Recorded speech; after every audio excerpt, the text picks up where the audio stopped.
Five Nights at Freddy's, o pesadelo sem fim. Tá chegando o fim de outubro, tá chegando o Halloween, então tá chegando a hora de mais filmes de terror sendo lançados no cinema. Pena que é mais um filme de terror que não é bom. Vamos para a sinopse do IMDb. Technically, they're animatronics. What do they want? They want to make her like them. Papi! Tell me how to stop them. It's too late. Mike Schmidt é um jovem contratado para trabalhar como vigia noturno do antigo restaurante familiar Freddy Fazbear's Pizza. Um lugar famoso por seus característicos robôs animatrônicos que, quando chega a noite, se transformam em assassinos.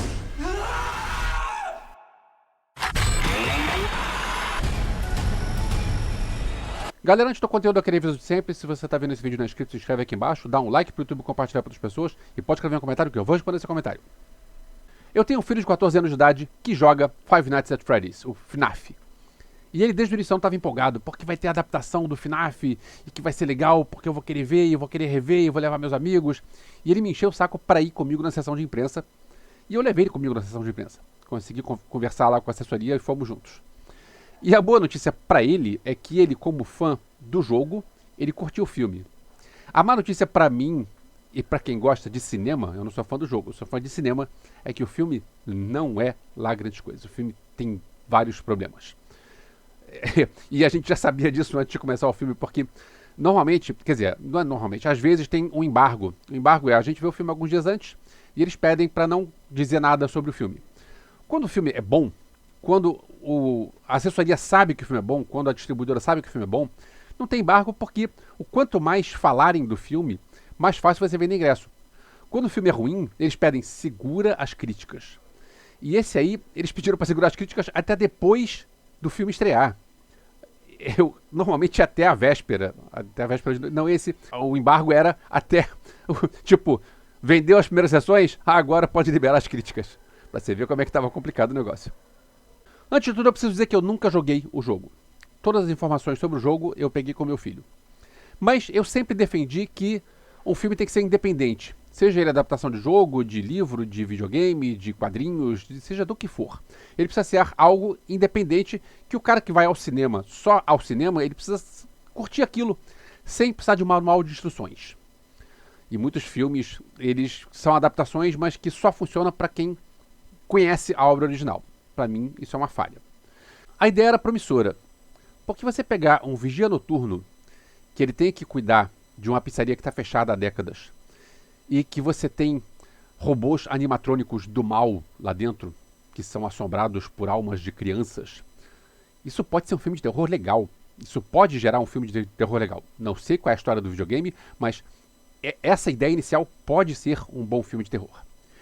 Mas tem uma história paralela, que é o protagonista, ele tem um trauma porque o irmão dele foi sequestrado quando eles eram crianças. E ele carrega esse trauma, e ele fica revivendo esse trauma, e ele fica passa durante várias vezes repetindo essa história, o filme todo fica repetindo essa história do cara que perdeu o irmão e como ele sofre com isso, e como a vida dele é ruim, como ele é atormentado com esse negócio do irmão dele que foi... E essa história até tem uma conexão com a parte final do filme. Mas para pra pensar, se você tira essa trama, essa subtrama do sequestro do irmão, não sei como é que é no jogo, mas no filme, se você tira isso e você só foca no filme, nos robôs animatrônicos do mal, você não precisa ter que o cara... Você não precisa ter essa subtrama do cara que perdeu, que o irmão foi sequestrado. É uma história que tem a ver, mas é uma história que não agrega nada. Ela não precisa estar aqui. Se ela está no jogo, ela devia ter um tempo de tela menor. Porque o espectador vai pagar para ir para o cinema para ver um filme de terror. Ele vai querer ver robôs animatrônicos do mal.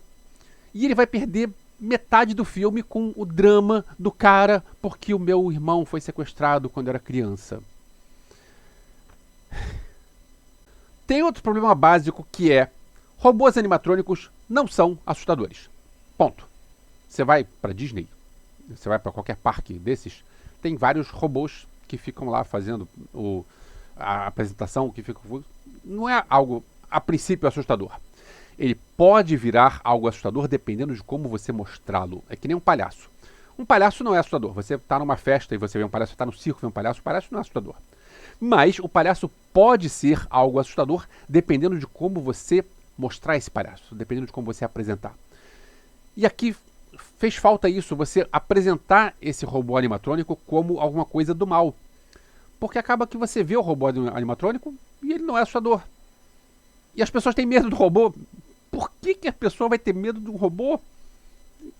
Você precisa fazer alguma coisa para esse robô virar assustador, porque não, ele não é assustador. Dito isso, eu preciso elogiar o fato de que tinham robôs animatrônicos reais no set. O mais fácil num filme desse tipo seria fazer tudo em CGI. Hoje em dia o CGI é um troço simples, barato e, se for bem feito, é convincente. Então você podia ter vários robôs, os bichos todos podiam ser, as criaturas todas podiam ser em CGI. Só que eles contrataram a Jim Henson Company. Jim Henson foi o cara que lá atrás criou os Muppets. E o Jim Henson não está mais vivo, mas a companhia dele continua fornecendo bonecos e robôs para Hollywood. E os bonecos aqui são bonecos criados pela Jim Henson Company. Provavelmente tem algum boneco, tem algum robô em CGI, deve ter alguma coisa que é CGI, mas a maior parte dos robôs são robôs reais. Isso foi bacana, foi uma boa sacada. Teve uma coisa que me incomodou mais para a parte final, eu não vou entrar muito em detalhes porque eu não quero dar spoilers, mas é basicamente o seguinte, você tem os robôs animatrônicos do mal que são possuídos por fantasmas, ou seja, é um terror sobrenatural. Só que você também tem um vilão humano. E eu fico pensando, peraí, ou o seu inimigo é algo sobrenatural, ou o seu inimigo é algo real. Como é que você pode ter os dois, um ao lado do outro? Decida-se, ou você pega um caminho sobrenatural, ou você pega um caminho de um cara maluco, louco, e esse cara é o vilão. Você ter os dois caminhos me parece algo que não funciona. Meu filho falou que isso acontece no jogo e isso é explicado. Existe uma explicação sobre isso no jogo, e aí eu digo que é uma falha de adaptação. Porque se você está adaptando um jogo para outra plateia, você está pegando uma história que tem no jogo e você quer apresentar essa história para a plateia do cinema. A plateia do cinema não sabe, talvez, só o cara que jogou, mas o cara que não jogou não sabe por que aquilo funciona. Então você precisava ter uma linha de roteiro para explicar por que você pode ter algo sobrenatural ao lado de algo real. Não teve essa linha de roteiro, ficou tosco. Tem outro problema que é um filme endereçado ao público infanto-juvenil, então é um filme de terror que segura a mão na violência e no sangue e no gore, e talvez esse filme fosse melhor se fosse um filme direcionado para um público mais velho e pudesse mostrar mais coisas. Mas eu entendo a opção da produção do filme de fazer um filme direcionado para a garotada, porque afinal quem joga isso é a garotada.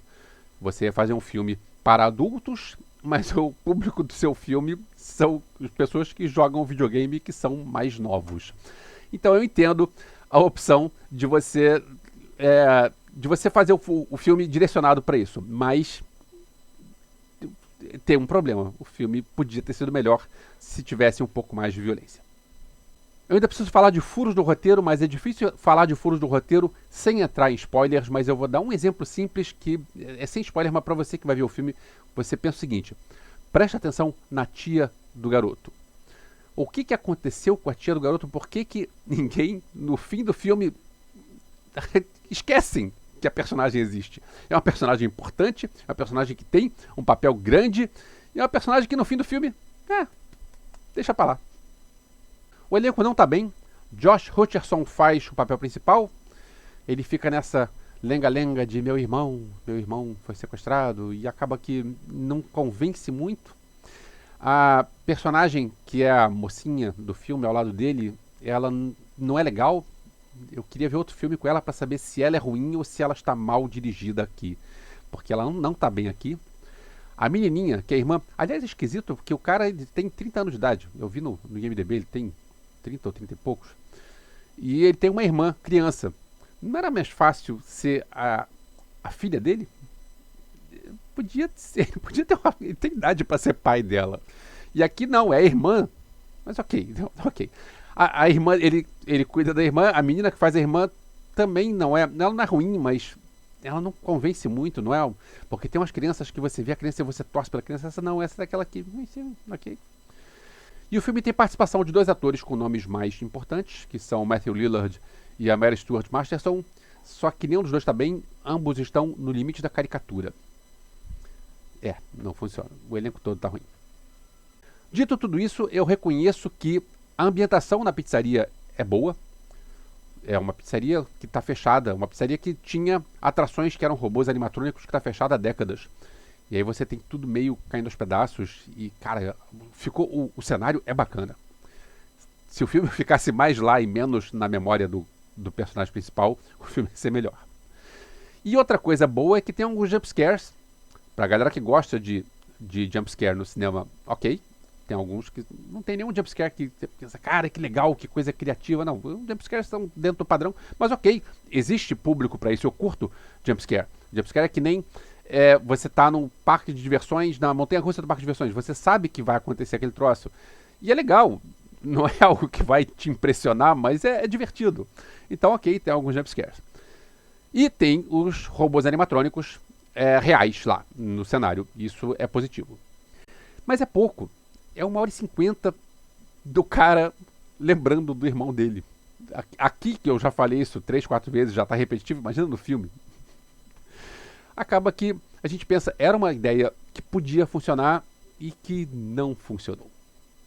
Por fim, depois da sessão vieram me falar do filme Willy's Wonderland, que é um filme de 2021 com o Nicolas Cage, e que é um filme que, segundo o que me disseram, eles tentaram adaptar o videogame e não tiveram autorização para adaptar o videogame.